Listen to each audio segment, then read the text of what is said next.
वहाँ जाकर कपड़ा चेंज किया। उस दिन से मैं इनका सम्मान मेरे मन में बहुत बढ़ गया और ये बात सबने देखी कि उस कांटों में जाकर भी ये लड़की कपड़ा चेंज करके होटल नहीं गई। तो एक कलाकार अपने काम को आप सबके मनोरंजन के लिए इतना मेहनत करता है, तो मैं यही कहूँगा आप सबसे कि प्लीज आप लोग संघर्ष टू जैसे सिनेमा को इतना प्यार और आशीर्वाद और अपने भाषा से, अपने न्यूज के थ्रू लोगों तक ऐसी मैसेज पहुंचाइए, क्योंकि ये सिर्फ मेरे बच्चों की बात नहीं है, ये हिंदुस्तान के हर उस बच्चे का कहानी है जो अपने पिता और माँ से दूर होकर मोबाइल को अहमियत देने लगा, वो मोबाइल से कनेक्ट हो गया। तो इसलिए हम लोगों ने इस सिनेमा को किया है ताकि हमारे बच्चे मोबाइल से दूर हो जाएं और हमारे पास रहें, ताकि वो आने वाले भविष्य में, आज हम जवान हैं तो ठीक है, हमें चीज़ें समझ में नहीं आती, लेकिन जब हम बुजुर्ग हो जाएंगे तो यही सारी चीज़ें, यही बचपन, यही चीज़ें हमारे बच्चों के दिमाग में रहेगी कि पापा हमें कितना प्यार करते थे यार। नहीं तो वो टेक्नोलॉजी की तरफ जाएगा, उसकी ख्वाहिशों को पूरा करिए आप। हम मोबाइल देते हैं, वो गूगल से 1 मिनट में जो चीज़ मांगता है उससे मिल जाती है, तो आप कोशिश करिए कि वो आपसे मांगे, गूगल से नहीं मांगे। उसको खेलना है तो वो खिलौना आपसे मांगे, गूगल से नहीं। तो जिंदगी में इसीलिए हम लोगों ने संघर्ष टू को बनाया ताकि हमारे बच्चों का भविष्य, क्योंकि मैं अपने घर में देखा तो मुझे लगा कि नहीं, हमें इस बेस पे काम करना चाहिए। और फिर हम लोगों ने रत्नाकर सर को सलाह दिया, फिर पराग पाटिल जी से हम लोगों ने सबने मिलकर, लेकिन ये बिग बजट की फिल्म थी तो कोई प्रोड्यूसर हाथ नहीं लगा रहा था, तो फिर हम लोगों ने अप्रोच सर को किया और सर ने बोला कि नहीं, जहाँ हमारे देश के भविष्य के बच्चों के भविष्य का सवाल है, वहाँ अगर 2-4-5 करोड़ रुपये डूब भी जाएगा तो हम लगा देंगे फंड, लेकिन आप लोग ईमानदारी से काम करिए।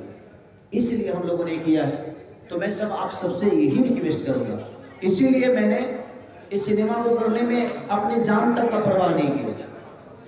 30,000 गहरा वो पानी था समुद्र में, और मैंने आज तक वो जेस्टिक क्या होता है,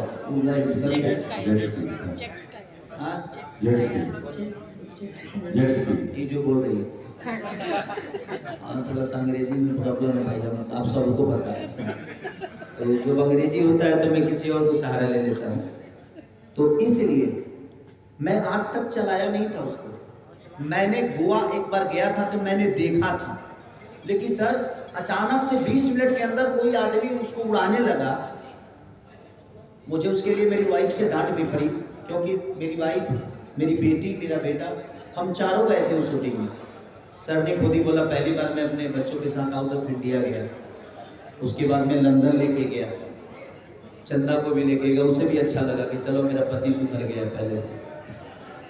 कोई भी पत्नी कहेगी कि नहीं भाई चलो सफ़र कर रहा है उसके साथ तो अच्छी बात है, आज 17 साल का सफ़र है उसके साथ। अब वो मेरी प्रेरणा है, कहीं ना कहीं उसने मुझे बहुत ताकत दिया है, नहीं तो गलतियां हमने भी बहुत की है। बाद में मुझे समझ में आया कि यार जिंदगी में हर वक्त तो मैं दुनिया को वक्त देता हूँ, और यही वक्त है कि इसको भी देने की जरूरत है। बुढ़ापे में इसके अलावा मेरे पास कोई नहीं रहेगा, तो बुढ़ापे में हम वक्त दे के क्या करो, और मतलब नहीं होगा। इसलिए आज मैं भी वक्त देता हूँ, और आप लोग भी अपनी फैमिली और अपने माँ बाप को हमेशा वक्त दीजिएगा। जिंदगी में वो कभी दुखी नहीं हो सकता जो अपने माँ को डेली फोन करके पूछता है कि मम्मी तुम कैसी हो, पापा आप कैसे हो, क्योंकि उनसे बड़ा ताकत आपके धरती पे कोई हो ही नहीं सकता।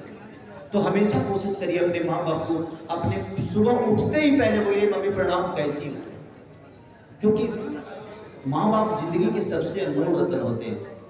हमें पढ़ना बताते हैं, हमें चलना बताते हैं, हमें बोलना सिखाते हैं, तो पहला हमारा मास्टर वही है। इसलिए मैं संघर्ष क्योंकि बोल रहा हूँ, क्योंकि आप लोग हर वो आदमी अपने आज के डेट में बच्चों से दूर है, उसको मोबाइल से आप जोड़ दिए, और हर बच्चा आज गेम खेलने में तबाह है, अपने पापा के साथ कोई नहीं खेल रहा है। तो इसलिए मैं सबसे ये रिक्वेस्ट करूंगा कि आप लोग अपने बच्चों को संघर्ष टू दिखाइए, अपने बीवी को दिखाइए, सबको दिखाइए। रीजन इसलिए ताकि अगर आपका बच्चा, ताकि आप उसको बता सके कि बेटा देख मैं तुझे प्यार करता हूं। इसमें कम से कम गेम खेलने से बच्चे, इसमें लाखों बच्चे आज मेंटली डिस्टर्ब हो गए हैं। कहीं ना कहीं उनको गेम के तहत वो चाहते हैं कि कई सारे बच्चे छत से कूद जाते हैं गेम के तहत, कई बच्चे अपने माँ बाप का कत्ल कर देते हैं सिर्फ मोबाइल का देने।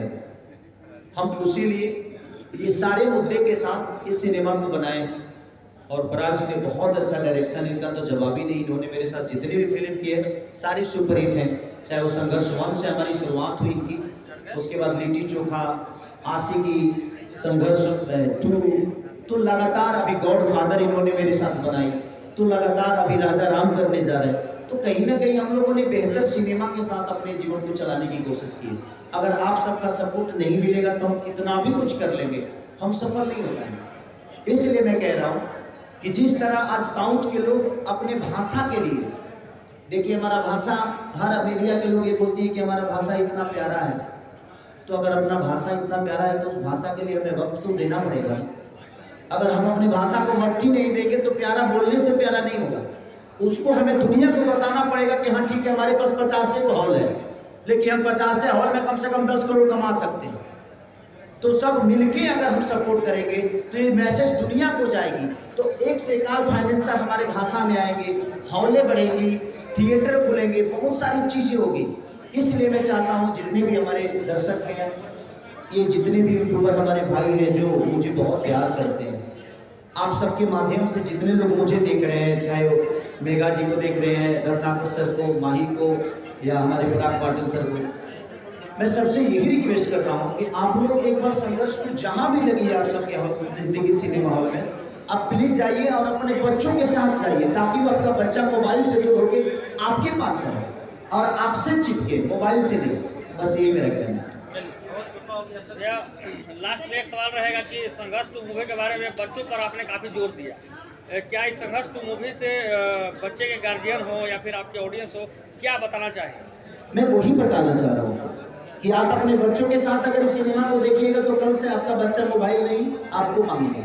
इस मूवी में आपकी बेटी भी दिख रही है, इस पे क्या कहना? हाँ, मैंने अपनी बेटी को इसलिए डाला इस मूवी का, मैंने नहीं, इन्होंने, और इनकी सबसे बड़ी खोज है वो। हम लोग तो आर्टिस्ट ही ढूंढ रहे थे, तो सर ने बोला कि उससे बड़ा आर्टिस्ट नहीं है, क्योंकि हमारा तो घर का रिलेशन है, ये तो प्रोड्यूसर बाद में है, पहले मेरे बड़े भाई है ये, तो इनसे मेरा घर का रिलेशन है और हमेशा कृति को देखते हैं ये। तो उन्होंने बोला कि इससे बेहतर कोई नहीं कर सकता है। जो अश्लीलता का एक थाप लगा है ना अपने भोजपुरी को, मैं इसके लिए अपने बेटी को डाला उसमें, ताकि शुरुआत किसी ना किसी को तो करना ही पड़ेगा, क्योंकि मेरी बेटी का सपना हीरोइन बनना नहीं है, कलाकार बनना नहीं है, उसका सपना राज्य को संभालने वाला सपना है उसका सपना कुछ अलग है, और हम लोगों ने वही रोल उसको उसमें दिया है। तो इसलिए मैंने अपनी बेटी से शुरुआत की, उसमें वो IPS है। सर एक सवाल है, बहुत सारी फिल्में हैं जो पैन इंडिया बन रही है, खेसारी जी की फिल्में तो पैन इंडिया बनेगी, अलग अलग लैंग्वेज। नहीं, बात देखिए पैन इंडिया की नहीं, पहले पैन इंडिया का हिम्मत क्यों किया साउथ ने? इसलिए कि साउथ के लोगों ने खुद ही अपने भाषा को 300 करोड़ तक ले गए, उसके बाद उन्होंने 1000 करोड़ के लिए सोचा। तो मेरे कहने का मतलब कि पहले अपनी भाषा को हम बड़ा करें, और हमें पैन इंडिया करने की जरूरत नहीं है। हम 30 करोड़ 40 करोड़ की आबादी में हैं, अगर हमारे भाषा के लोग अगर बेहतर सिनेमा को अप्रोच करने लगे तो हमें पैन इंडिया करने की जरूरत ही नहीं है। हम इसी में 400 करोड़ का धंधा कर लेंगे और 400 करोड़ की फिल्में भी बना देंगे। आप एक नए अंदाज में नजर आ रहे हैं, जिस तरह से बॉडी बनाई है आप।